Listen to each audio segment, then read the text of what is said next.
안녕하세요. 반갑습니다. 현준이에요. 뭐랄까 그런 생각이 들어요. 일상에서 벗어나서 평소와 다른 어떤 순간들을 만들어 간다는 건 조금 의미 있는 시간이 아닐까 하는 생각. 다른 사람들과의 만남도 좋지만 나 자신과 그동안 못했던 얘기를 하면서 조금 나 자신을 다독일 수 있는 시간이 아닌가 하는 생각이 듭니다. 가끔 그런 생각이 들 때가 있잖아요. 아, 나도 나를 진짜 모르겠다 하는 생각이 들 때가 있어요. 제가 가끔 김연경 선수, 배구 선수 아시죠? 김연경 선수의 유튜브를 가끔 보는데 거기서 김연경 선수가 이런 말을 하더라고요. 우리는 다른 사람들이 나에 대해서 뭐라고 하는 얘기는 엄청 신경을 쓰면서 정작 내 마음속에서 하는 얘기엔 무관심한 경향이 있다 라고 말씀을 하시더라고요. 근데 저는 그 말이 굉장히 공감이 많이 됐어요. 공감이 안 되는 사람이 아마 적을 것 같은데 그렇잖아요. 우리는 보통 다른 사람들이 날 칭찬하고 비난하는 데는 굉장히 신경 쓰고 열을 올리는데 정작 내 마음이, 내 가슴이 하는 말은 좀 하찮게 생각하는, 너무 당연하게 생각하는, 그래서 가끔은 무시하기도 하고 흘려듣기도 하고 하는 것 같아요. 예. 들을 시간도 따로 마련하지 않죠. 그래서 혼자의 시간이 좀 필요한 것 같다는 생각이 들었어요. 아마 요즘 같은 시기에 좀 사람들을 너무 많이 못 만나서 우울하다 하시는 분이 있다면 좀 마음을 달리 생각해서 사고의 방식을 좀 바꿔서 이런 식으로 생각해보는 것도 좋겠네요. 네, 오늘 제가 읽어드릴 책은요, 이거예요. 달러구트 꿈백화점 2 2편. 네. 제가 예전에 달러구트 꿈백화점 1권을 읽어드린 적이 있잖아요. 근데 이번에 2가 나왔네요. 뭐랄까 1권은 그 주인공 페니가 조금 신입사원 티가 났잖아요. 그런 생각이 들었는데 2권에서는 진짜 어엿한 이제 직원이 돼서 뭐랄까 이제 내용도 참 감동적이고 그 페니 주변에서 일어나는 일들이 가슴에 팍 하고 주는 뭔가가 있네요. 되게 그냥 소설책에 탈을 쓴 심리학서적이 아닌가 하는 생각이 들 정도로 네, 좋았습니다. 그런 것 같아요. 되게 친숙한 꿈이라는 주제를 가지고, 아니 소재를 가지고 쓴 책이라 그런지 소설이라 그런지 읽으면서 되게 힐링되는 느낌? 그런 게 있어요. 우리에게 되게 친숙한 꿈이잖아요.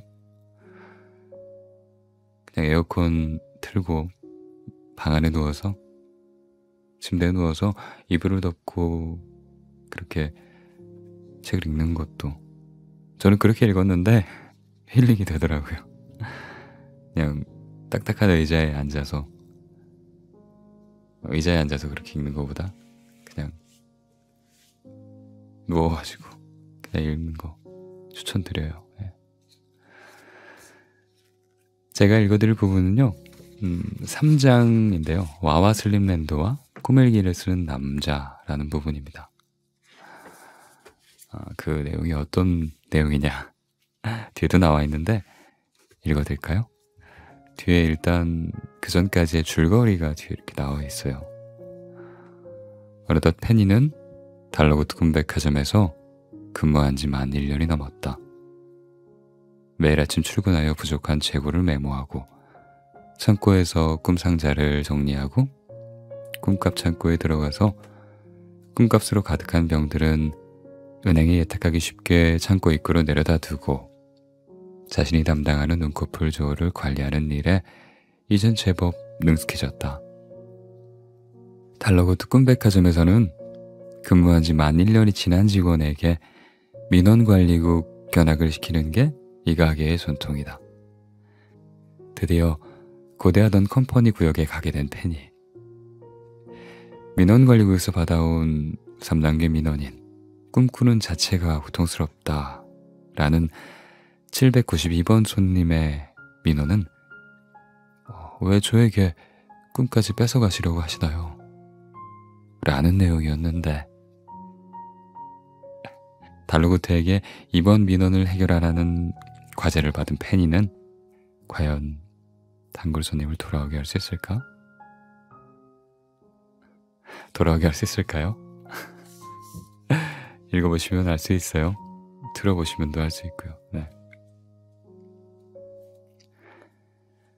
재밌습니다. 네. 읽어드릴게요. 제3장 와와 슬림랜드와 꾸밀기를 쓰는 남자. 남자는 일찍 잠자리에 들기로 마음먹었다. 불을 끈 채 침대 머리맡을 붙잡고 천천히 침대 위로 몸을 올린 다음 구겨진 이불을 펼쳐서 덮고 누웠다.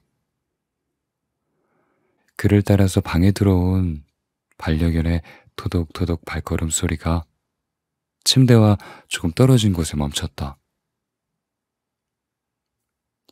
반려견이 방석 위에 불쑥 주저앉아 최대한 편한 자세를 잡고 숨을 깊게 뱉었다. 남자는 그 익숙한 숨소리에 온종일 몸에 뻗어있던 긴장이 풀어지는 듯했다.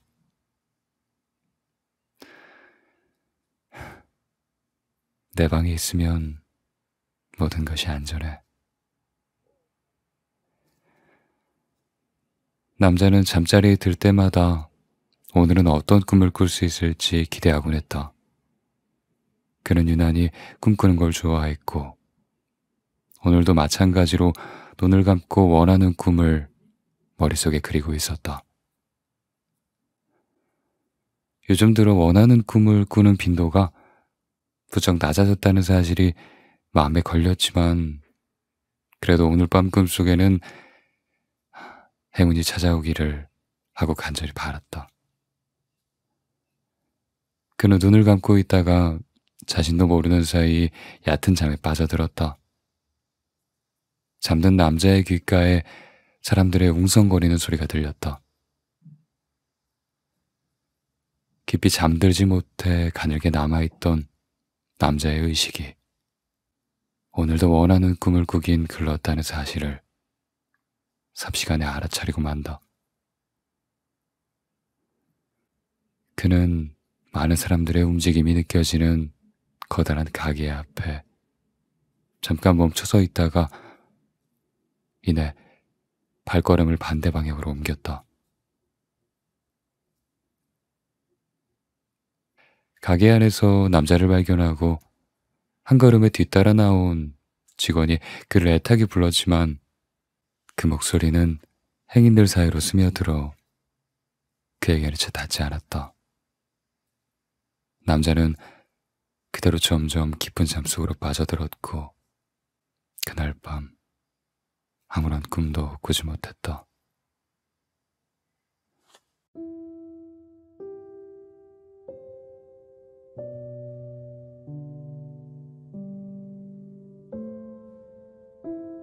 페니는 가게 밖에 서 있는 792번 손님을 발견하고 황급히 뛰쳐나가 그를 불렀다.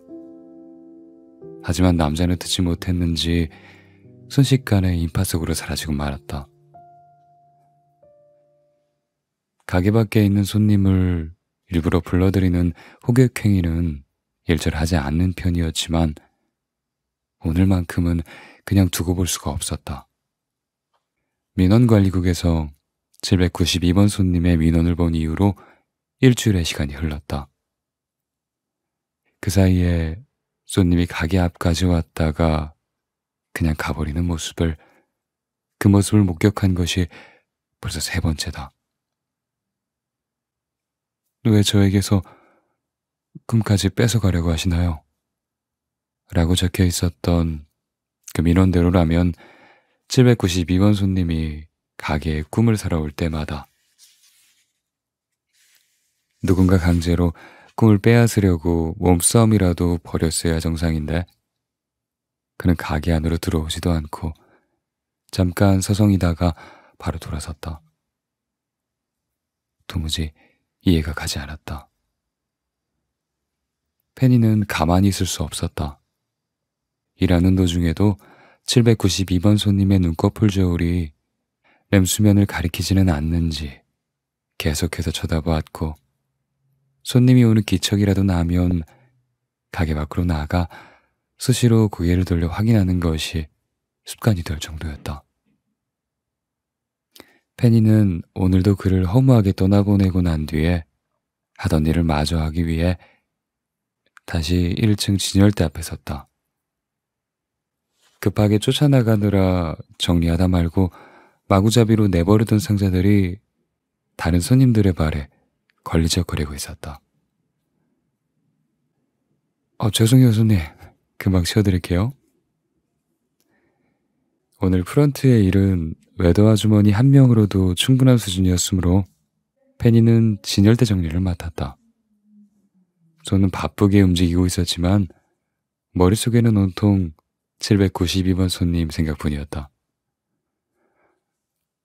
왜 들어오지도 않고 그냥 가시는 걸까? 모테일이 말한 것처럼 끄고 싶은 꿈이 없어서 그러신 걸까?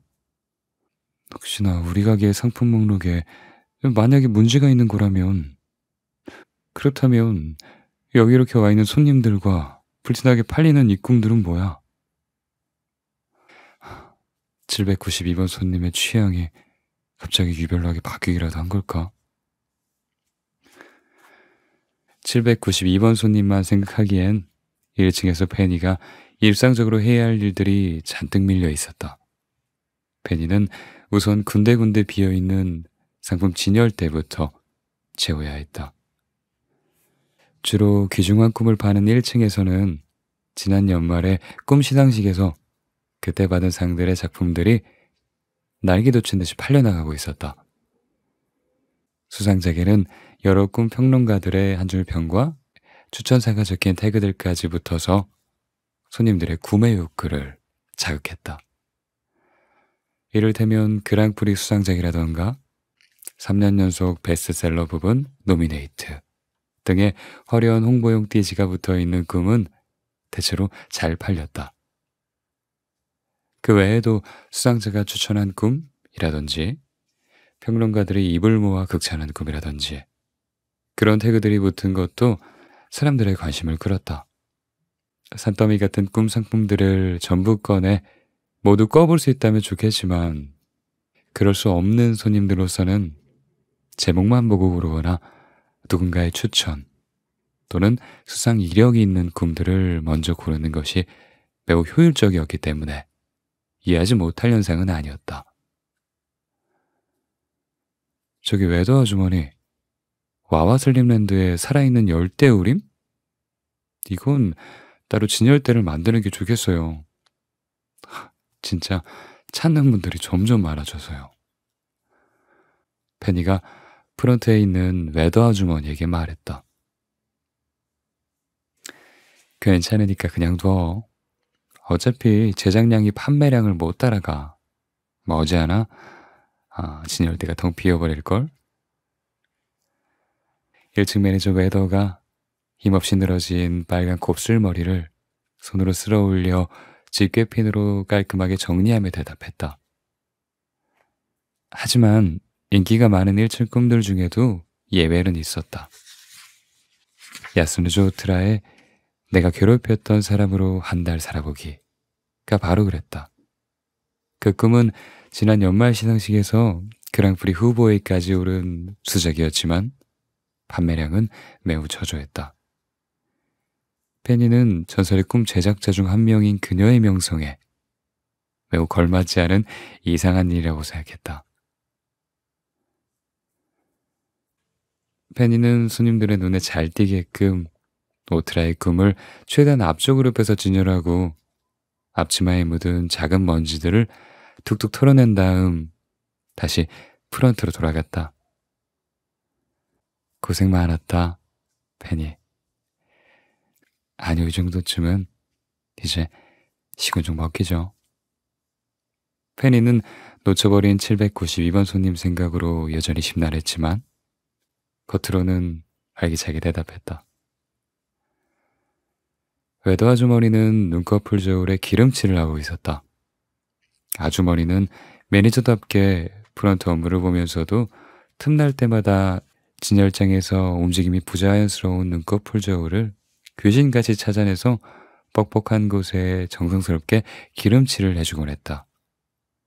바싹 마른 풀냄새가 나는 기름을 눈꺼풀이 움직이는 부분에 칠하자 눈꺼풀 모양의 추가 부드럽게 위아래로 쓱 하고 움직였다. 펜이야, 거기 작은 병 좀 열어주겠니? 에도 아주머니가 더 끝으로 프런트 위에 놓인 작은 병을 가리켰다. 페니는 새 기름병의 뚜껑을 열고 입구가 넓은 그릇에 천천히 옮겨 부었다. 그래. 그건 그렇고 792번 손님에 관해 조금이라도 알아낸 게 있니? 웨더가 얇은 붓에 기름을 골고루 묻히면서 슬쩍 물었다. 아니요. 전혀요. 아직 진전이 없어요. 들어오시면 말이라도 걸어보겠는데 번번이 저만큼 먼 발치에서 그냥 돌아서시는걸요. 그랬구나. 대체 왜 꿈을 뺏겼다고 생각하시는 걸까요? 여기 어디 수매치기가 있는 것도 아니고요.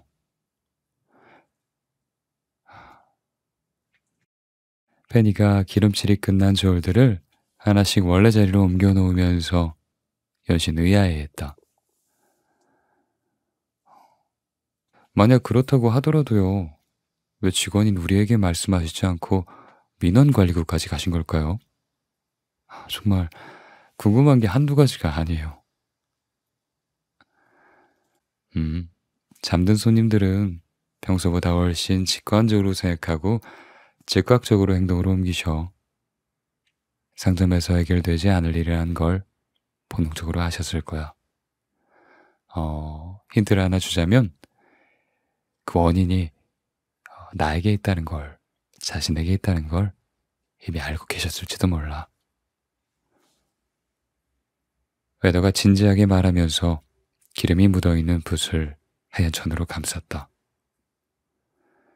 웨더 아주머니는 이미 792번 손님에 대해 알고 있는 듯했다. 페니에게 천천히 생각해볼 기회를 주려는 게 분명했다. 페니는 그 점이 고마웠지만 웨더 아주머니의 힌트조차 수수께끼처럼 느껴졌다. 원인이 자신에게 있다. 그러면 어떻게든 그 손님에 대해서 알아봐야겠군요. 하지만 어떻게... 다음번엔 달려가서 이야기라도 걸어봐야 할까요? 그건 실례되는 행동일 것 같은데.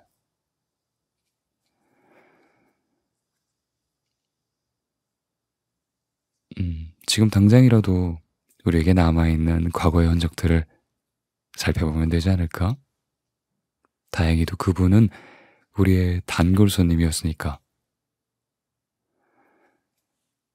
웨더가 기름병의 뚜껑을 꽉 닫으면서 힘주어 말끝을 맺었다. 당장 알 수 있는 거라군요. 구매 이력밖에 없는데. 아, 그렇군요. 하하, 왜 바보같이 그 생각은 못했지? 그동안의 구매 이력을 찾아봐야겠어요. 그동안 구매했던 상품에 문제가 있는지도 몰라요. 웨더는 프런트를 페니에게 맡기고 움직임이 불안정한 눈꺼풀 저울을 수리하기 위해 자리를 비웠다. 페니는 손님이 확 줄어드는 시간을 틈타 상품의 재고와 후기, 꿈값 등을 관리할 수 있는 드림페이 시스템즈 프로그램을 켰다. 그리고 손님들이 자신을 찾지 않는지 힐끔힐끔 프런트 너머를 쳐다보면서 792번 단골 손님의 구매 이력을 살피기 시작했다. 문제의 792번 손님은 몇 년 전부터 꿈을 많이 꾸기 시작했는데 그가 꿈 백화점의 단골 손님이 된 것도 그맘때였다. 특이한 점을 꼽자면 특히 와와 슬림랜드의 꿈을 좋아한다는 것이었다. 그가 마지막으로 산 꿈은 작년 연말 시상식에서 미술상을 받았던 바로 살아있는 열대우림이라는 아름다운 자연경관을 배경으로 한 꿈이었다. 꿈의 목록을 살펴보다 보니까 페니는 그 손님이 무척이나 부러워졌다. 와와 슬림랜드의 꿈을 이렇게나 많이 꿔봤다니. 감정으로 꿈을 꿀 수 있는 외부 손님이 세미날 지경이었다. 페니가 와와 슬림랜드의 꿈을 용돈으로 샀다가는 몇 달 동안 쫄쫄 굶어야 할지도 모른다. 전설의 꿈 제작자가 만든 꿈은 다른 꿈들보다 몇 배는 비쌌다. 하지만 가게 입장에서는 전혀 손해가 아닌 게 792번 손님이 꿈값으로 낸 감정은 같은 꿈을 사간 그 누구보다 풍부하고 다양했다. 792번 손님이 지불한 감정은 다른 사람들이 지불한 쾌적함, 놀라움, 신비로움 뿐만 아니었다. 이상하게도 그는 살아있는 열대우림을 꾸고 나서 소량의 상실감을 함께 지불한 기록이 있었다. 상실감이라니? 꽤나 어울리지 않는 감정이었다. 그가 이토록 복잡한 감정을 느낀 건 왜일까? 페니는 지푸라기라도 잡는 심정으로 후기를 열심히 살피기 시작했다. 후기는 보통 한 줄짜리 간단한 평으로 손님들이 꿈을 꾸고 나서 느낀 점을 아주 간단하게 적어 놓을 뿐이었다. 예를 들어, 방금 잡는 것 같은데 벌써 아침이야? 굉장히 기분 좋은 꿈을 꾼 것 같은데 기억이 하나도 안 나네. 이건 무슨 꿈이지? 복권이라도 사야 되나? 등등 흘려넘겨도 좋을 만한 것들이 대부분이었으므로 주의 깊게 살펴보는 편은 아니었다. 페니는 그가 마지막으로 구입한 살아있는 열대우림에 대한 후기를 클릭했다. 놀랍게도 그건 일기 형식으로 남긴 긴 후기였다. 운이 좋았다. 달러구트가 분명 요즘에는 꿈일기를 쓰는 사람이 매우 드물다고 했으니까.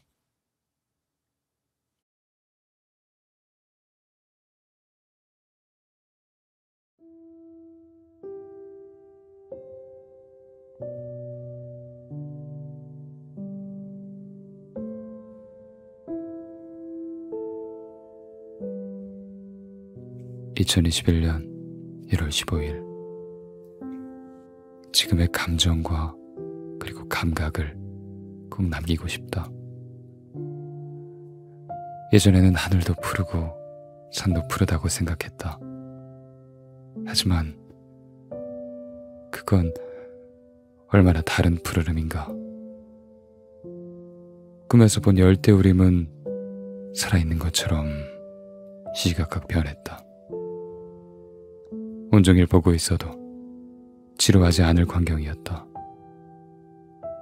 하늘은 파랗게 푸르렀고 오후의 나뭇잎은 저마다의 노랑과 초록빛으로 푸르고 물방울이 맺힌 풀잎은 너무나도 맑게 푸르러서 그 모든 고요한 푸른색을 내 눈에 담아냄과 동시에 그 각각을 구분할 수 있다는 사실이 감격스러웠다. 내가 보던 세상도 정말로 이렇게 아름다웠을까? 요즘 들어 간혹 꿈에서도 보이지 않을 때가 있다. 두렵다. 잠드는 게 두려울 정도로 고통스럽다. 이미 많은 걸 빼앗긴 내가 꿈까지 빼앗길 거라고는 전혀 생각하지 못했다. 이건 마음의 준비가 되지 않은 일이다. 아니, 마음의 준비가 되었더라도 너무 힘든 일이다. 만약 영화나 소설에서 본 것처럼 꿈을 만드는 사람이 진짜 있다면, 그들이 존재한다면 제가 계속 꿈을 꿀 수 있게 해주세요. 부탁이에요. 저에게서 꿈까지 빼앗아가지 마세요.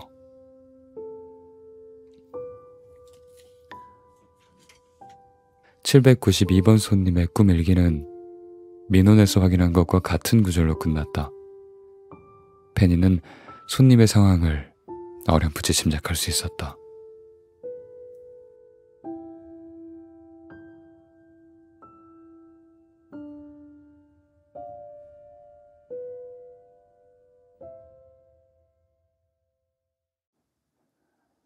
남자는 잠에서 깨자마자 상체를 일으키고 손을 뻗어 전등 스위치를 켰다. 방이 한층 환해졌음을 알 수 있었다. 그의 시력은 물체를 구분할 수는 없었지만 아주 미약하게나마 빛과 어둠은 구분할 수 있는 수준이었다. 남자는 가볍게 스트레칭을 한 뒤 침대 아래에 있는 안내견 반디를 쓰다듬고 주방으로 나가 냉장고 속에 매번 같은 자리에 넣어두는 물을 꺼내 마셨다. 그 능숙한 손놀림과 다른 사람의 도움 없이도 매끄럽게 이루어지는 일련의 과정이 지난 밤의 아쉬움을 달래주었다. 남자는 차가운 물을 마시면서 다시 한번 간밤의 기억을 더듬었다. 어젯밤 꿈속에서도 아무것도 보이지 않았던 것 같다. 그의 기억이 맞다면 요즘 들어 꿈에서도 앞이 보이지 않는 그런 날들이 자꾸만 늘어나고 있었다. 남자는 6년 전 급속도로 진행된 병으로 시력의 대부분을 잃었다. 그 애를 겪기 전에는 시각장애를 가지게 되는 경우가 대부분 후천적이라는 걸 몰랐었다. 막연하게나마 그렇게 태어나는 사람이 있는 줄로만 알았다. 보이는 세상에 사는 대부분의 사람들이 그렇듯이 남자에게는 앞이 보인다는 것이 굳이 자기 자신이 가진 능력들 중에 포함시키지 않아도 될 그만큼 너무나 기본적이고 당연한 능력이었다. 그래서 병을 진단받았을 땐 일주일 정도 앓다가 갑자기 자연스럽게 치유될지도 모른다고 생각했다. 하지만 의사로부터 왜 보이지 않는지, 앞으로도 볼 수 없는지에 대한 설명을 듣고 나선 현실을 받아들일 수밖에 없었다. 주변 사람들은 그의 정신력이 무척이나 강인하다고 했다. 남자 역시도 스스로가 이상하다고 느껴질 정도로 냉정하고 이성적이었다. 너무 충격적인 일을 겪으면 오히려 정신이 맑아지고 해야 할 일에만 집중될 때가 있는데 그때가 그랬다. 대신 가족들이 그가 슬퍼할 몫까지 다 가져가 버린 것처럼 그렇게 슬퍼했다. 이제 와서 돌이켜보면 위험에 처한 자신을 보호하기 위해서 그의 몸이 생존에 불필요한 외부 요인은 칼같이 차단해버린 것 같기도 했다. 그때 자신의 생존을 가장 위협하는 것이 그의 감정이라는 걸 몸은 알고 있었는지도 모른다. 그는 막막함과 절망감이 온몸을 뒤덮지 않도록 필사적으로 당장 습득하고 적응해야 할 일들을 해나가기 시작했다. 걷는 연습부터 다시 해야만 했다. 지팡이를 들고 장애물을 피하는 연습을 하고 벽쪽에 붙어 걷는 노하우를 터득했다. 가족뿐만 아니라 주위의 많은 사람들의 도움을 얻어 집 근처를 혼자서 걷는 연습을 하게 되기까지 일반적인 경우에 비해 훨씬 짧은 시간이 걸렸다. 남아있는 모든 감각들을 다 쏟아부었을까? 이상한 말이지만 재활훈련을 하면서부터 주변의 모든 것들이 이전과는 확연히 다르게 아주 짙고 선명하게 그에게 들어왔다. 집 앞에서 대로변으로 나가는 걸음의 수, 불규칙하게 베인 도로와 군데군데 끌어진 타일, 집 근처에 있는 식당에서 풍겨오는 시간대별로 다른 냄새까지. 이전에는 어떻게 이런 걸 그냥 지나칠 수 있었나 싶을 정도로 많은 정보들이 중첩되어 그에게 들어왔다. 이러던 일상을 하나씩 되찾아내는 건 점자를 찍고 더듬어 읽어내는 것만큼 매우 더딘 일이었지만 하루하루 삶의 밝기가 한 단계씩 높아지는 성취감이 뚜렷한 일이었다. 방 안에 가만히 누워있는 그것보다 남자에게는 훨씬 더 잘 맞는 일이었다. 가족이나 학교 생활을 도와주는 도우미 친구들 없이도 혼자서 할 수 있는 일의 영역을 조금씩 넓혀가던 어느 날, 남자는 수없이 연습했던 코스 중에 하나였던 교내 편의점에 혼자 들어갔다. 10평 남짓한 편의점 안에 그가 들어서자 계산대에서 쉴 새 없이 바코드 찍히는 소리가 났다. 그가 지팡이로 바닥을 소리나게 두드리며 걸음을 옮길 때 어쩔 줄 몰라 하는 사람들의 행동이 고스란히 소리로 느껴졌다. 그들은 좁은 편의점 통로에서 남자가 지나갈 수 있도록 친절하게 벽에 바짝 붙어주었다. 미안함과 고마움이 그를 우물쭈물할 수 없게 만들었다. 그는 곧장 음료 냉장고로 갔다. 문을 열고 음료 뒷부분을 더듬어 음료라고 적힌 점자를 읽어냈다. 상표나 종류는 알 수 없었다. 대부분의 캔 음료가 그냥 음료라고만 적혀 있다. 이미 익숙한 사실이었다. 남자는 자주 마시는 음료의 위치를 기억하고 있었으므로 가운데의 냉장고, 딱 가슴 언저리까지 오는 높이, 맨 왼쪽에 음료를 집어들었다. 이게 맞을까? 만약 직원에게 물어본다면 10중 8구 친절하게 알려줄 것이다. 하지만 그날 남자에게 필요한 건 혼자서도 원하는 물건을 살 수 있다 라는 경험이었다. 게다가 바쁘게 찍히는 바코드 소리, 계산대에서 쉴 새 없이 손님을 맞는 딱 한 명뿐인 직원을 성가시게 하고 싶진 않았다. 더 솔직하게 말하자면 그날은 눈이 멀쩡하게 보였을 때처럼 행동하고 싶었다. 남자는 예전에도 누군가 바빠 보이면 제 일을 알아서 해낼 뿐만 아니라 남에게 도움을 주기도 하는 사람이었다. 주위에서 눈치가 빠르고 매너가 좋은 사람이라는 칭찬도 심심치 않게 들었다. 남자는 시력을 잃기 전에 자신의 모습을 잃고 싶지 않았다. 그날따라 그런 마음이 너무나 강하게 들었던 게 화근이었을까? 편의점을 나와 캔 뚜껑을 열고 한 모금 들이켰을 때 평소에 자주 마셨던 그 음료가 아니라는 걸 알아차리자마자 그간 잘 버텨주었던 의지가 처참하게 무너지고 말았다. 진열 방식이 불시에 바뀐 것이었다. 그것까지 그가 알 수는 없는 노릇이었다. 평소였다면 다음부턴 꼭 물어보자 하고 넘어갈 수도 있는 문제였다. 그것 하나만 놓고 보면 아무 일도 아니었다. 하지만 그날따라 예전의 그로 돌아갈 수 없을지도 모른다는 그 생각. 시력만 뺏긴 게 아니라 자신다움도 함께 잃어버렸다는 그 생각이 그를 집어삼키고 말았다. 더불어서 그가 늘 친절하고 상냥하다고 생각했던 동네 사람들의 말이 젊은 사람이 딱해서 어떡해 하는 그 말 한마디가 다시 머릿속에서 재생되며 부지불식간에 심사가 뒤틀리기 시작했다. 내가 딱하다는 건 내가 제일 많이 느껴요. 그걸 겪어내고 이렇게 나와 있는 거라고요. 그는 편의점 근처에 인적이 드문 계단 아래 지팡이를 던지듯이 내려놓고 주저앉았다. 소리치며 울고 싶은 기분을 겨우 삼키고 있는데 어떤 여자가 그에게 다가왔다.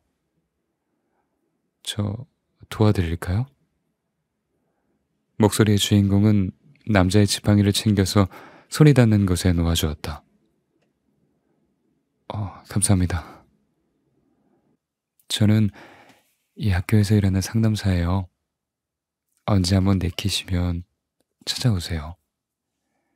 상담실의 연락처와 그리고 위치를 휴대폰에 녹음해 드릴게요. 남자는 아무 대답도 할 수 없었다. 상담사가 자리에서 일어나려는 그를 슬쩍 도와주면서 말했다. 차라리 펑펑 우는 게 나을 것 같은 표정이어서 그래요. 누구라도 그런 표정을 짓고 있으면 그냥 지나치지 못할 거예요.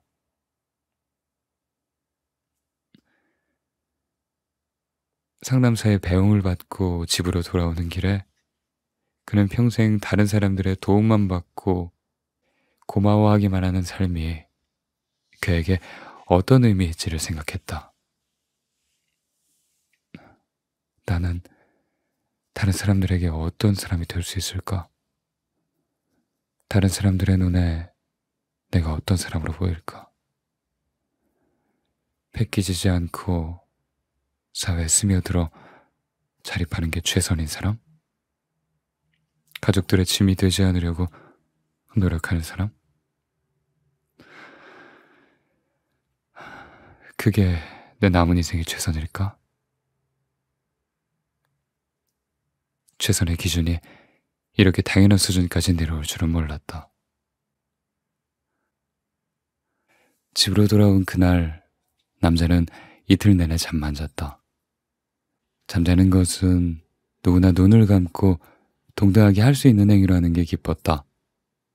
꿈을 꾸면 볼 수 있다는 사실을 깨닫는 데는 얼마 걸리지 않았고, 그게 마치 구원 같았다. 심지어 현실보다 훨씬 더 아름다운 모습을 보기도 했다.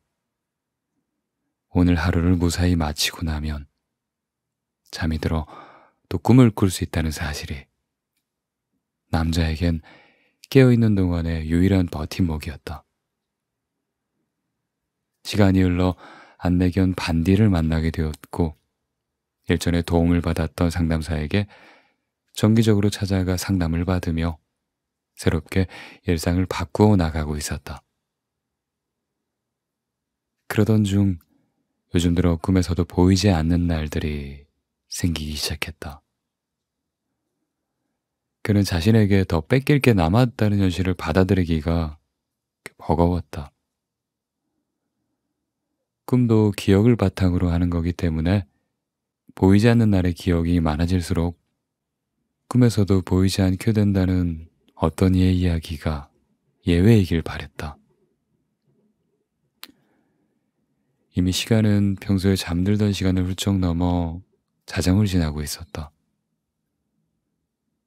내일은 늘 가던 학교와 집 사이에 한 코스 더해 주기적으로 다니는 상담실까지 다녀와야 했다. 그걸 알고 있는지 안내견 반디가 남자의 발밑에서 낑낑거리기 시작했다. 왜 안 자냐고? 그래, 이제 자자. 반디야, 너도 잘 자. 이윽고 안내견 반디가 새근새근 잠드는 소리와 함께 남자도 거의 동시에 잠에 들었다.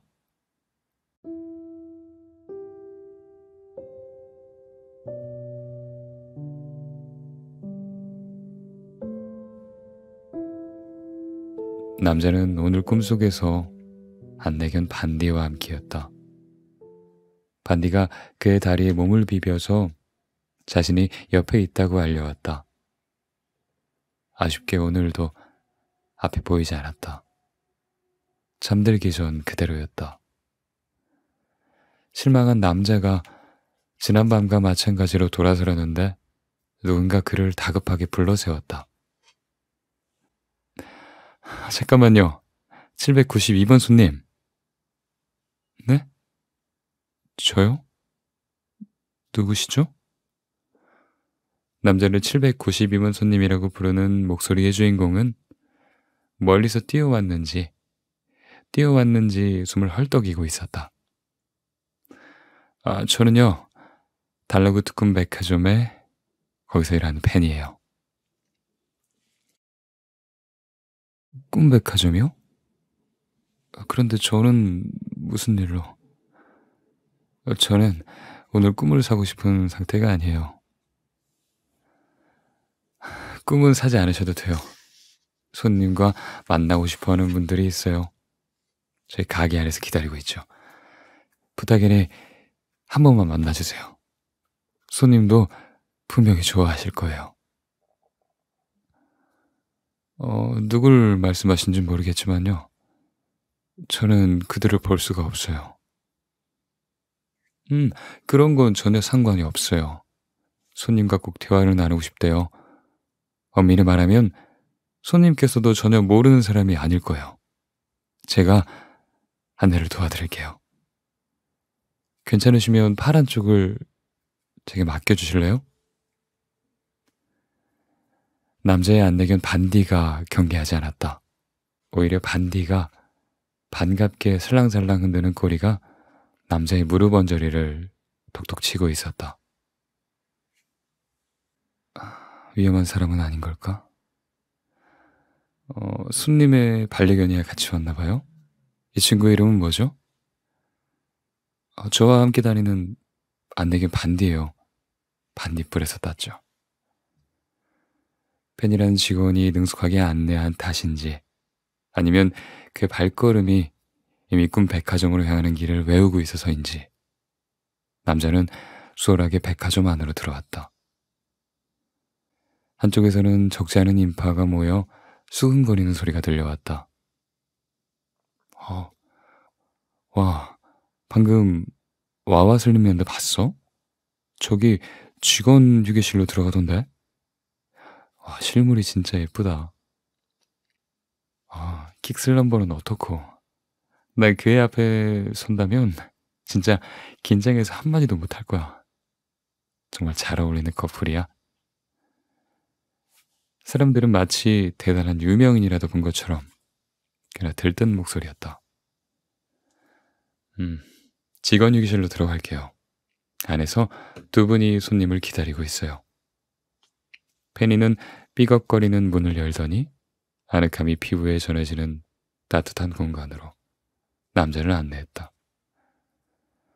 휴게실 안에는 다른 사람들의 인기척이 느껴졌다. 남자를 기다린다던 두 사람이 이미 와 있는 게 틀림이 없었다. 남자는 잔뜩 긴장한 채 반디와 딱 붙어서 있었다. 반디는 이번에도 경계하는 기색 없이 꼬리를 살랑살랑 흔들더니 남자의 발밑에 편안하게 엎드렸다. 그럼 저는 나가볼게요. 아무도 방해하지 않을 테니 천천히 얘기 나누세요. 그리고 이건. 페니는 남자와 팔짱을 풀고 부스럭거리더니 칙 소리가 나게 휴게실 안에 뭔가를 뿌렸다. 작은 물방울이 남자의 팔에도 살짝 튀었다. 나뭇잎 냄새를 닮은 향기가 코끝으로 전해왔다. 이건 생각을 정리하는 데 도움을 주는 향수예요. 달라구트님께 특별하게 빌려왔죠. 도움이 되시길 바랄게요. 남자가 1인용 팔걸이 의자에 앉을 수 있도록 도와준 뒤 페니는 휴게실 문을 닫고 나갔다. 그리고 정체 모를 두 사람이 드디어 입을 열었다. 안녕하세요. 792번 손님. 저는 와와 슬림랜드예요. 아름다운 풍경이 나오는 꿈을 만드는 제작자죠. 저는 킥슬럼머입니다. 동물이 되는 꿈을 만들고 있죠. 제가 만든 꿈 속에선 범고래나 독수리가 되어볼 수도 있죠. 모르는 사람들이 갑자기 만나자고 해서 놀랐죠? 실례가 많았어요. 네. 안녕하세요. 저는 박태경이에요. 꿈을 만들다니. 멋진 일을 하시는 분들이군요. 그런데 어쩐 일로 절 찾으셨죠? 절 어떻게 아시는 건가요? 보내주신 꿈일기를 봤어요. 그래서 당신에 대해 알고 있죠. 저는 당신이 꾸었던 살아있는 열대우림이라는 꿈을 만들었거든요. 혹시 기억나세요? 그건 열대우림의 풍경이 시간과 빛의 이동에 따라 변하는 걸 지켜보는 꿈이죠. 페니가 뿌리고 간 나뭇잎 내음이 나는 향수 덕분인지 재빨리 숲의 전경이 떠올랐다. 아, 네, 기억이 났어요. 그, 제가 정말 좋아하는 꿈이에요, 그거. 맞아요. 그 꿈을 꾸고 나서 제가 일기를 썼죠. 그걸 당신도 읽었나요? 아, 어떡해. 이럴 수가. 이거 놀랍고도 조금 부끄러운데요. 아, 부끄럽긴요. 꿈을 꾸고 난 뒤에 일기를 쓰면 그 내용이 백화점으로 전달된답니다. 페니 씨가 당신이 쓴 꿈 일기를 보여줬어요.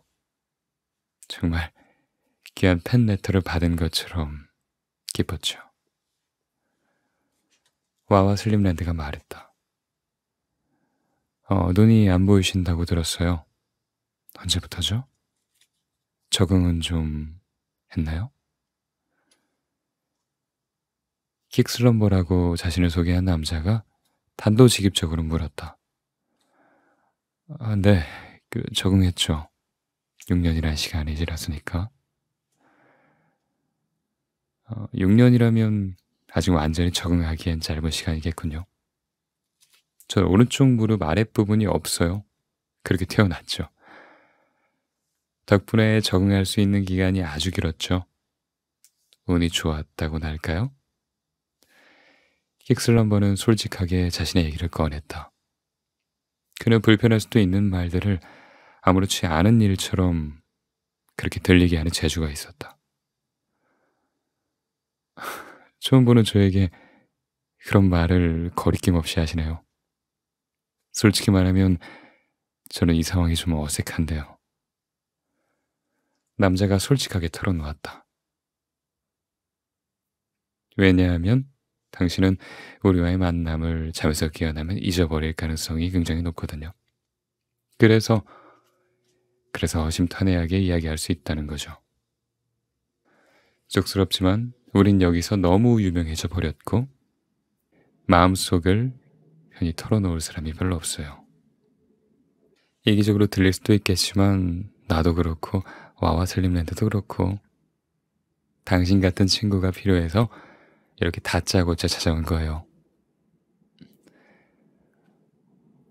우리가 당신에게 도움을 받는 것처럼 당신도 우리를 마음껏 이용해보는 건 어떻습니까? 킥슬럼버가 말하며 자세를 고쳐 앉았다. 그가 앉은 방향에서 의자가 삐걱거리는 소리가 났다. 당신이 사는 이 세계와 우리의 세계가 잠을 매개로 이어져 있다는 게 정말 신이 주신 다정한 운명인지도 몰라요. 서로 어떤 말을 나누어도 좋을 그런 꿈속의 친구가 되어줄 수 있잖아요. 와와 슬림랜드의 설득력 있는 목소리가 휴게실 안을 가득 메웠다. 잠에서 깨어나면 모두 잊어버릴 사람. 그거 나쁘지는 않네요. 남자가 마음을 열자 킥과 와와는 몇 달이나 수다를 떨어보지 못한 사람들처럼 쉴 새 없이 별별 얘기를 늘어놓았다. 저는 10살 때 다짐했죠. 꿈을 만드는 제작자가 되기로요. 처음에는 꿈에서라도 달리기를 해보고 싶어서 허허벌판을 마구 달리는 꿈을 만들었어요. 어린 마음에 제작 면허도 없으면서 같은 반 친구들에게 자랑도 했죠. 내가 만든 꿈 꿔볼래? 처음치곤 잘 맞는 것 같아 하면서요. 근데 글쎄 그 녀석이 뭐라고 말했는지 알아요? 킥슬럼버는 처음 인사를 나누었을 때보다 훨씬 격이 없어진 편안해진 그런 어조로 자신의 옛날 얘기를 하고 있었다. 뭐라고 했어요? 정확히 이렇게 말했어요. 야, 너는 두 다리로 걸어본 적도 없잖아. 네가 만든 달리는 꿈은 아주 우스꽝스럽고 삐걱거릴 것 같아. 꼭 두 다리에 목발을 매단 것처럼 말이야. 라고요. 정말 고약한 녀석이죠? 그래서 제가 그랬죠.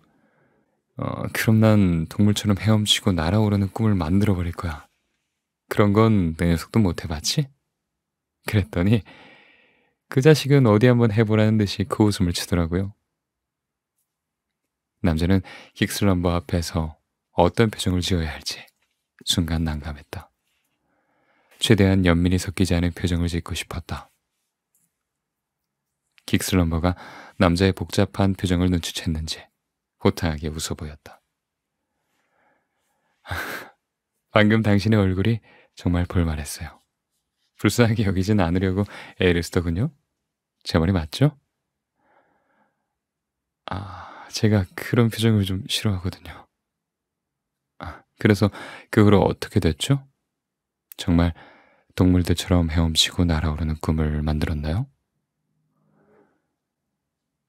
그로부터 딱 3년 뒤에 올해의 꿈 시상식에서 그랑프리를 받았어요. 태평양을 가로지르는 범고래가 되는 꿈으로요. 그때가 겨우 13살이었죠? 어떻게, 어떻게 그럴 수가 있었죠? 어디서 그런 힘과 의욕이 있어서 나던가요? 저는, 저는 꿈을 만드는 일에 대해서는 아무것도 모르지만 모든 게 다른 사람들보다 쉽지 않았을 텐데요. 모든 힘은 제가 가진 행복에서 나오고 의욕도 행복해지고 싶다라는 열망에서 나오죠. 저는 이곳에서요, 저처럼 몸이 불편한 사람들의 희망이라는 말을 많이 들어요. 기쁜 일이죠. 하지만 제가 하는 행동의 대부분은 그저 제가 행복하기 위함이에요. 다른 사람의 희망이 되기 위해서 평생을 살 수는 없는 노릇이니까요. 처음 만든 꿈도 마찬가지예요. 그 꿈은 해안에서 멀어지는 범고래의 시점으로 진행돼요. 그건 저 자신을 나타낸 거였어요. 제가 살아가기에 너무나 제약이 많은 이 세상을 벗어나고 싶었어요. 다리 한쪽 없는 사람이 아니라 두 다리를 아예 쓰지 않아도 더 큰 세상을 바라보는 그런 범고래가 되고 싶었죠. 그런데 정말 그렇게 됐어요. 바다에 빠지면 죽는 줄 알았는데. 그 아래 더 큰 세상이 있더라고요. 지금은 참 다행이다 싶어요. 만약, 만약에 내가 해안을 달릴 수 있는 사람이었다면 굳이 바다에 뛰어들려고 하지도 않았겠죠. 킥은 자신의 생각을 막힘없이 털어놓았다. 대단하네요. 전 아직도 작은 일을 할 때도 다른 사람들의 시선을 신경 쓰느라 애를 먹거든요. 사람들이 불쌍하게 보거나 저 때문에 난처해 하는 게 신경 쓰여서 저한테 집중하기가 힘들어요. 우리는 살면서 한 번도 타인의 시선으로 자신을 본 적이 없어요. 그 사람이 나를 보는 표정, 똑같은 정보로 그저 추측할 뿐이죠. 오히려 너무 많은 정보들이 진실을 가릴 때가 있잖아요. 보이는 게 다가 아니라는 말처럼요. 어차피 알 수 없다면 당신을 응원하는 사람의 얼굴을 상상해 볼래요? 우리도 지금 그렇게 당신을 보고 있어요. 응원하는 사람들. 그러네요. 저를 도와준 사람들이 너무나도 많아요. 가족, 친구들, 그리고 제가 의지하는 상담사 선생님까지. 남자가 진지하게 말했다. 그리고 덧붙였다. 저도 비장애인이었다면 그렇게 행동하는 사람이었으면 해요. 도움받는 만큼 저도 다른 사람들을 응원해주고 싶어요. 그런데 그거 아세요? 당신은 이미 다른 사람들을 돕고 있어요. 마치 깨닫지도 못한 사이에 슬럼프에 빠진 절구했거든요. 와와 슬림랜드가 말했다. 전 사실 미술을 좋아하는 그냥 학생일 뿐이었어요. 꿈을 만들고 싶어졌을 때도 그저 늘 그리던 풍경을 꿈속에 담아 놓아야겠다 하는 생각뿐이었죠. 저는 색을 누구보다 잘 다루지만 여기 있는 킥이나 그리고 다른 사람들처럼 역동적인 장면을 구현해내는 어려운 기술은 몰라요. 그런 재능은 없죠. 그런데도 내가 훨씬 손이 많이 가고 불안정한 꿈을 만들고 싶어 하는 이유를 찾고 싶었어요. 이 일을 시작한 지 10년 정도 됐는데 정말 요즘 너무 지쳐버렸거든요. 근데 당신이 써준 꿈 일기를 보고 깨달았어요. 나는 당신 같은 손님들을 위해서 이 일을 하고 있었던 거예요. 그 깨달음 하나가 얼마나 큰 힘이 됐는지 아마 모를걸요? 와와 슬림랜드의 목소리엔 진심이 듬뿍 담겨 있었다. 어쩌면 당신의 어려움이 당신다운 모습을 더 짙게 만들고 있었던 것 같군요. 킥슬럼버가 불쑥 말했다. 그게 무슨 뜻이에요? 누군가의 도움이 얼마나 소중한지 더 알게 됐잖아요. 같은 일을 겪어도 전혀 다른 감정을 느끼는 사람들도 있겠죠? 하지만 당신은 받은 만큼 남을 돕고 싶다고 생각하는 사람이에요. 어때요? 당신다움이 뭔지 뚜렷하게 보이는 것 같지 않아요? 보이지 않는 다른 사람의 시선은 제쳐두고 자기 마음을 봐요. 정말 그럴 수 있을까요? 앞이 보이지 않는다는 그 사실 하나가 제 모든 면들을 가릴 만큼 크고 빠르게 번지는 것 같아서 두려워요, 사실. 저는, 전 그냥 앞을 못 보는 사람이 아니에요. 저는 박태경이에요. 남자는 언젠가 한번 다른 사람들 앞에서 하고 싶었던 말을 용기 내 입 밖으로 꺼냈다. 나도 그랬어요. 나는 다리 한쪽 없는 사람이라고 불리기를 원하지 않았어요. 나는 킥슬럼버인데 다리 한쪽이 불편해. 적어도 이 수준까진 닿길 바랬죠. 그건 아주 큰 차이예요. 그리고 그 차이에 대해 정확히 알고 있는 사람을 만나고 싶었어요. 바로, 바로 당신 같은 사람 말이에요. 킥은 한마디 한마디를 공들여 말했다.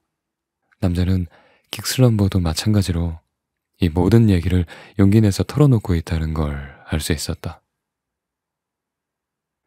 태경 씨, 우리를 나타내는 어떤 수식어도 우리 자신보다 절대 앞에 나올 수 없어요. 그리고 우리 같은 제작자가 있고 그 꿈을 살아오는 당신이 있는 한 아무도 당신에게서 잠자는 시간과 꿈꾸는 시간을 빼앗아갈 수는 없어요. 당신에게 어떤 꿈을 들을 수 있는지 그건 우리 제작자들이 고민할 문제예요. 당신은 자기 전에 아무런 걱정 없이 눈만 감고 편하게 있으면 돼요. 와와 슬림랜드가 확신에 넘치는 말투로 말했다. 그들이 휴게실에서 나오자 기다리고 있던 페니가 남자와 반디에게 싹싹하게 말을 건넸다. 괜찮으시면 제가 층별 안내를 해드리고 싶은데. 층별 안내요? 여길 방문하는 것도 손님의 일상이잖아요. 일상을 되찾으러 가야죠. 저 한 명을 위해서 그렇게까지. 손님 한 분 한 분께 꼭 필요한 서비스를 드리는 게 프런트에서 제가 하는 일이네요. 그들은 엘리베이터를 타고 5층에서 내렸다. 5층 직원들은 목소리를 높여 한인 판매하는 물건들을 팔고 있었고 세일하는 상품들 중에서 좋은 꿈을 고르려는 사람들로 정신없이 북적였다. 아무래도 전 여기서 좋은 꿈을 못 고를 것 같아요. 남자가 5층의 분위기를 파악하고 머쓱하게 웃었다. 아, 걱정하지 마세요. 모테일이 도와드릴 거예요. 그렇지, 모테일? 모테일이라고 불린 발랄한 목소리의 직원은 남자에게 아주 적극적으로 말을 걸었다. 아무한테나 이런 제안을 드리지 않아요. 앞으로 손님께서 저희 5층 할인 코너에 찾아오신다면 특별히 제가 따로 숨겨놓은 귀한 꿈을 드리죠. 반디가 모테일을 보고 왕왕하며 크게 짖었다. 웬 날 보고 짖는 거야? 난 수상한 사람이 아니야. 오해하지 마세요, 손님. 절 믿고 5층에 종종 놀러 오세요. 페니는 모테일을 뒤로하고 남자와 반디를 4층으로 안내했다. 4층은요? 반디가 무척 좋아할 거예요. 남자와 반디는 페니를 따라 엘리베이터를 타고 4층으로 내려왔다. 반디는 4층에 내려오자마자 구경하고 싶어 끙끙 앓는 소리를 냈다. 반디, 여기엔 널 위한 좋은 꿈들이 많아. 자, 어서 가서 골라봐. 안내는 나 하나로 충분해. 페니가 반디에게 말했다. 반디가 잠깐 머뭇거리며 낑낑거렸다. 반디, 난 괜찮아. 어서 가봐. 반디는 남자의 허락을 받자마자 낮게 깔려있는 진열대들 사이를 펄쩍펄쩍 뛰어다니기 시작했다. 반디, 그럼 안 돼. 아, 여기선 괜찮아요. 평소처럼 얌전하게 있지 않아도 되는 곳이에요. 딱 반디만큼 활동량이 좋은 친구가 있거든요. 어디선가 드르륵거리는 롤러스케이트 소리와 높은 톤의 남자 목소리가 반디가 달려간 방향으로 멀어져 갔다. 저분은 4층 매니저인 스피도님이에요. 쫓아가면서 신이 나 죽겠다는 표정이네요. 빠르게 달릴 일이 생겨서 기쁜가 봐요. 4층에서 3층으로 내려오는 길에 남자는 이 백화점이 자신에게 익숙한 공간이라는 사실을 알아차렸다. 이제 알겠어요. 3층은 활동적이고 재미난 꿈들이 있는 곳이죠? 여기도 많이 왔던 것 같아요. 맞아요. 역시 몸은 기억하다니까요. 오늘 다시 안내해드리길 참 잘한 것 같네요. 3층은 지금 들으시는 것처럼 하루 종일 최신 유행곡들을 틀어놓고 지내요. 갖가지 상품 포스터가 벽에 가득 붙어 있고요. 직원들의 옷차림도 가지각색이죠. 3층의 매니저는 모그베리님이에요. 기다리고 있던 모그베리가 남자를 반갑게 맞이했다. 안녕하세요, 손님. 저희 층엔 소리에 특화된 꿈이 많아요. 가끔은 좋은 대안이 될 테니 구미가 당기면 잊지 말고 찾아주세요.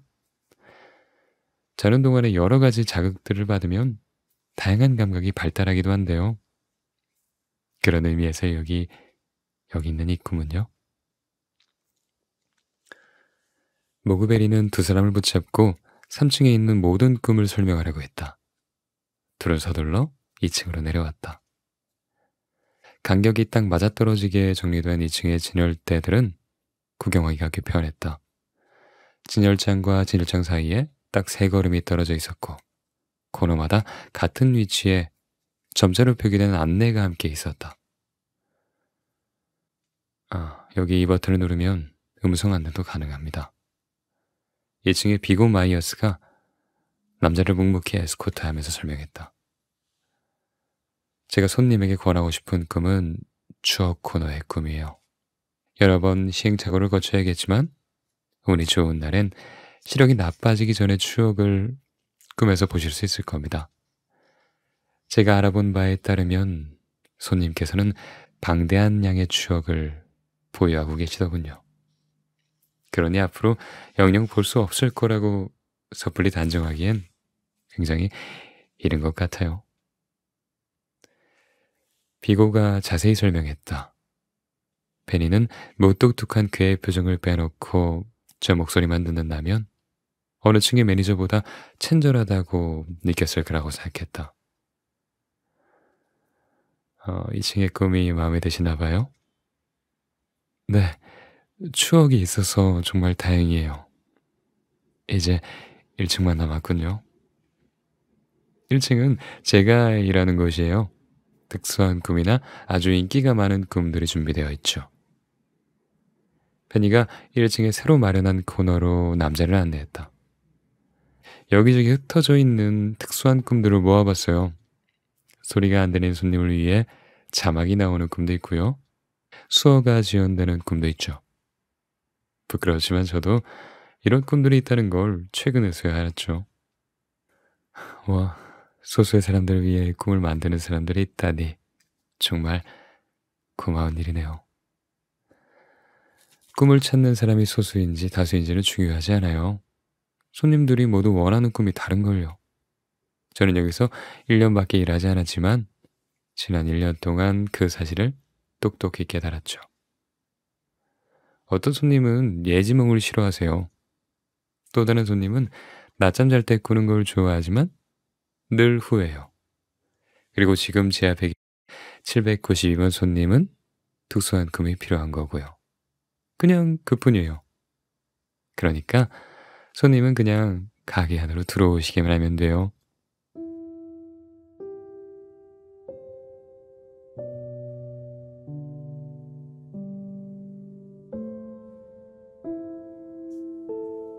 그날 밤 남자가 유난히 잠꼬대를 많이 한 탓에 반디는 먼저 일어나 있다가 남자가 깨어나자마자 그의 손을 핥았다. 꿈에서 만난 사람들이 아직 기억에서 사라지지 않았다. 그들의 목소리가 남자의 귓속에 머물러 있었다. 틀림없이 다정한 대화를 나눈 것 같아 내용을 되뇌어 보려고 했었다. 하지만 무질서하게 머릿속에 떠돌던 문장이 단어가 자음과 모음으로 부서져 내리더니 금세 흔적도 없이 사라지고 말았다. 꿈에서 만난 그 사람들은 누구지? 주변에 아는 사람들이 꿈에 나온 걸까? 아니야, 모르는 사람이었어. 꿈속의 사람들은 남자를 아는 사람처럼 대한 것 같은데 분명 남자는 모르는 사람들이었다. 확실히 처음 듣는 목소리였다. 하지만 그럴 리 없다. 살면서 스쳐 지나간 이름 모를 사람들과의 대화가 재구성되어 꿈에 나왔을 뿐이다. 뇌의 우연한 활동이라고 치부하기엔 승연치 않은 부분이 있었지만 그렇게 믿는 수밖에 없었다. 잠을 자는 동안 누군가를 정말로 만나고 왔을 리는 없으니까. 남자는 침대에 걸터 앉은 채로 지난밤의 꿈에 대해 한참을 다시 생각했다. 절대 잊지 말아야겠다고 생각한 말이 있었던 것 같은데. 그때 불현듯 떠오른 말이 입 밖으로 자연스럽게 흘러나왔다. 전 그냥 앞을 못 보는 사람이 아니에요. 저는 박태경이에요. 남자는 알지 못했지만 밤새도록 잠꼬대처럼 되풀이해서 입에 붙어버린 말이었다. 남자를 지켜보는 반디가 작은 소리로 왕 하고 말하듯이 짖었다. 남자는 자리에서 일어나 반디를 정성스럽게 쓰다듬었다. 오늘도 잘 부탁해. 그건 반디뿐만 아니라 동시에 자기 자신에게 하는 말이기도 했다. 그는 학교 수업을 마치고 상담실로 발걸음을 옮겼다. 반디와의 걸음에 호흡이 척척 맞았다. 도착하자 상담사인 윤 선생님이 문을 잡아주며 반갑게 인사를 건넸다. 어서 와요, 태경씨. 그동안 잘 지냈어요? 반디도 안녕. 선생님도 잘 지내셨죠?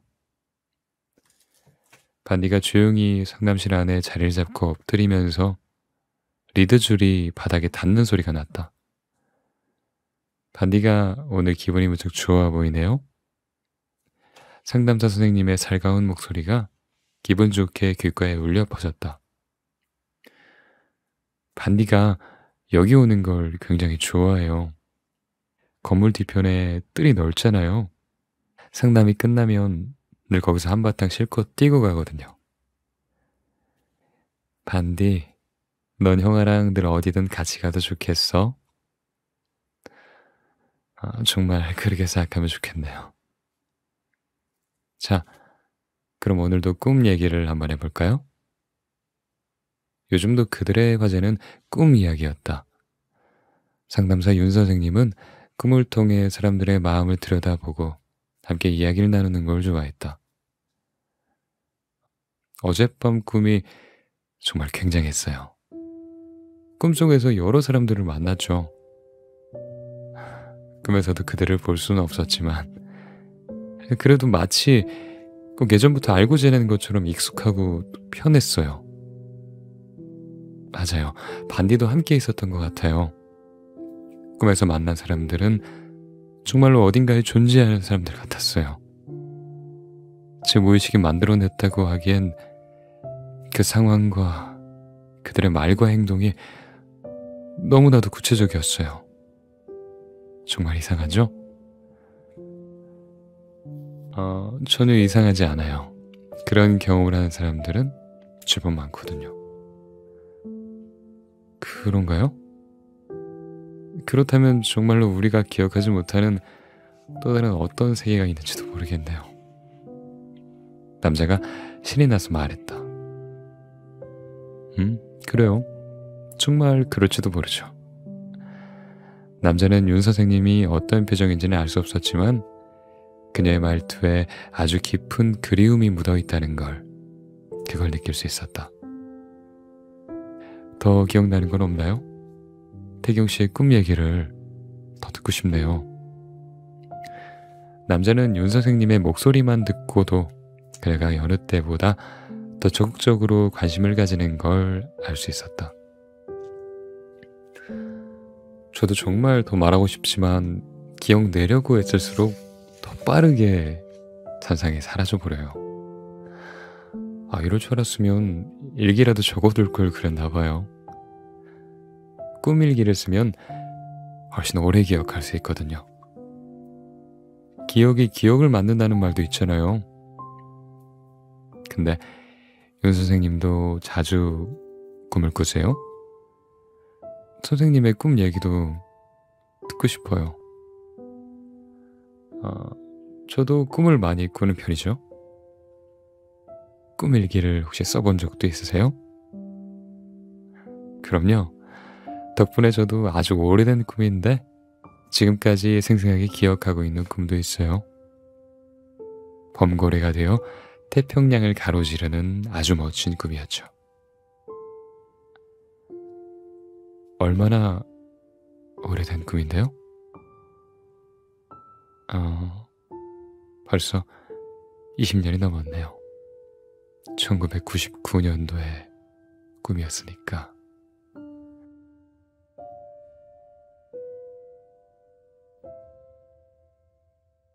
네, 달라고 꿈 백화점 두 번째 이야기, 달라고 꿈 백화점 2죠.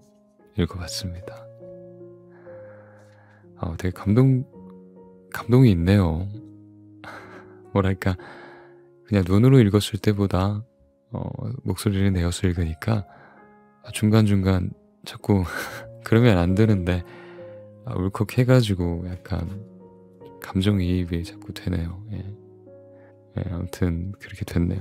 되게 좋았던 것 같아요. 저는 이 책이 역시 이미혜 작가님 실망시키지 않으시는 것 같아요. 대단하신 분. 네. 상상력이 풍부하시다라는 말을 제가 1편 할 때 한 것 같은데 정말 그런 느낌이에요. 뭐랄까, 꿈 제작자라든지 그 제작자가 만든 꿈이 시상식에서 수상을 한다든지 뭐 그런 이야기들이 되게 재밌었어요. 꿈에서 갈 수 있는 세계가 있다는 게 되게 신기하잖아요. 그런 면에서 참 좋았던 것 같아요. 저도 어렸을 때 꿈일기까지는 아니었는데 굉장히 달콤한 꿈을 꾸고 그거에 대해서 적어본 적은 있는 것 같아요. 읽기 싫어서 어떤 꿈을 꿨다라고 적었던 것 같은 기억이 있는데 뒷부분도 재밌는 내용이 되게 많으니까 한번 도서관에서 빌려서라든지 직접 구매해서 읽어보세요. 되게 재밌어요. 그리고 한 번 말고 두 번, 세 번 읽어도 좋을 책인 것 같습니다. 내용 말고도 마음이 되게 따뜻해지는 말들이 많거든요. 그런 것들은 처음엔 잘 모르죠. 두 번, 세 번 곱씹어서 읽을 때야 보이는 거죠. 네. 그래요. 전 이만 들어가 보겠습니다. 다들 꿈 백화점에서 좋은 꿈 사셔서 좋은 꿈 꾸시길 바랄게요. 저는 갈게요. 안녕.